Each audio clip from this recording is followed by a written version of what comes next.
ये क्या कहता है, ऐसे दो इंटीजर्स अगर ए और बी जो डिवाइड कर रहा हो तो वो एक रिलेशनशिप को क्या करता है, एग्जिस्ट करता है, उसमें दोनों उनमें रिलेशनशिप एग्जिस्ट करता है। वो रिलेशनशिप क्या है, a is equal to b q plus r, जिसमें r क्या है, 0 से ग्रेटर हो सकता है और 0 भी हो सकता है और b से छोटा होगा। तो b क्या है, यहाँ पे b क्या है, डिवाइजर है, मतलब a को b अगर डिवाइड करता हो तो ये रिलेशनशिप स्थापित होता है। इसी को क्या बोलते हैं, division algorithm, division lemma, Euclid division lemma बोलते हैं। इसका मतलब क्या हुआ, जैसे मान लो किसी भी नंबर को मैंने बोल दिया कि 9 को डिवाइड करेगा 4, तो आप डिवाइड करोगे 2 से लगाओगे तो 8 हो जाएगा, रिमाइंडर आपके पास 1 आ जाएगा। इस बात को ऐसा लिखा जा सकता है 4 इंटू 2 प्लस का रिमाइंडर जो आया वो, यही है। इस रूप को सेम अगर आप कंपेयर करोगे तो देखोगे यही है। तो यहाँ पे क्या दिख रहा है, जो 1 है वो हमेशा क्या होगा, 4 से तो कम होगा। 4 क्या है, डिवाइजर है, तो यहाँ b क्या है, डिवाइजर, उससे कम होगा और 0 या 0 से ग्रेटर होगा। दिख रहा है ना, यही कंडीशन यहाँ लिखा हुआ है। तो जो आप जान रहे हो ऑलरेडी, उसी चीज को इस रूप में लिख दिया, उसे क्या बोलते हैं, यूक्लिड डिवीजन लेमा।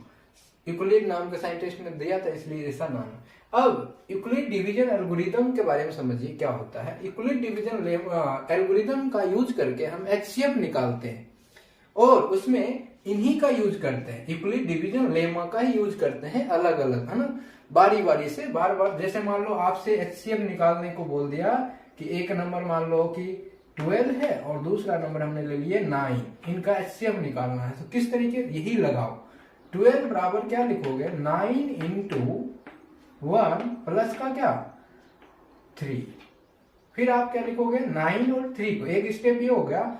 इस चीज को तब तक करते जाइए जब तक कि रिमाइंडर क्या नहीं हो, 0 आ जाए। तो लिखिए, फिर आगे क्या लिखोगे, 9 is equal to 3 into 3 plus का क्या 0 आ गया।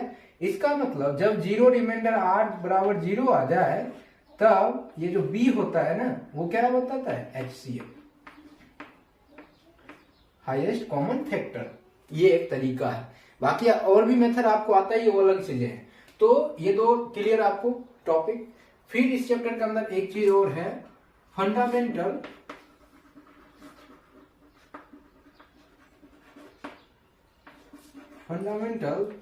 Theorem of arithmetic.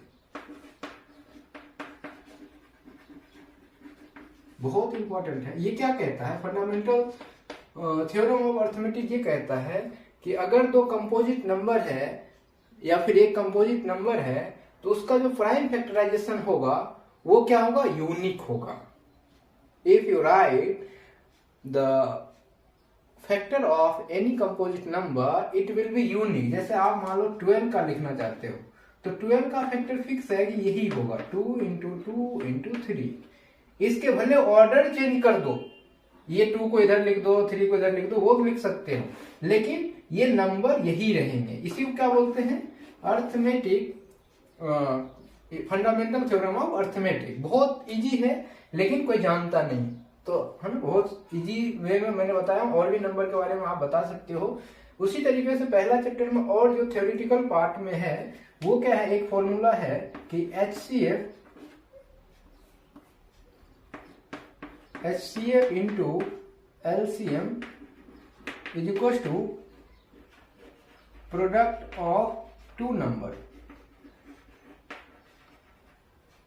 बात समझे क्या मैं बता रहा हूं, कि 2 नंबर आपके पास है, अगर उन दोनों का एलसीएम और एचसीएफ आप निकाल दीजिए और दोनों नंबर को मल्टीप्लाई करोगे तो दोनों रिजल्ट क्या होगा, सेम आएगा। एक ये चीज आपको याद रखना है इस चैप्टर के अंदर, थ्योरी बात करें तो। दूसरा एक चीज और आपको इसमें याद रखना है कि कोई नंबर टर्मिनेटिंग है या नॉन टर्मिनेटिंग है, कैसे पता करोगे। अगर मान लो p बाई क्यू के रूप में है, आपको क्या करना है, q का फैक्टराइज करेंगे। q का फैक्टर अगर 2 की पावर n या फिर 5 की पावर n के रूप में आ जाए तो क्या होगा, टर्मिनेटिंग होगा। अब मान लो कि नीचे आ गया 8, मान लो 3/8 आया, तब 8 का फैक्टर जब आप करोगे तो 2 की पावर 3 आ गया, इसके साथ अपन मान के चलते हैं कि ये 0 है, क्योंकि किसी भी नंबर का पावर 0 है तो 1 देगा। तो ये भी क्या लिखोगे, टर्मिनेटिंग लिख देंगे। और 2 और 5 के अलावा और भी नंबर आ जाए तब क्या होगा, नॉन टर्मिनेटिंग होगा। Are you getting?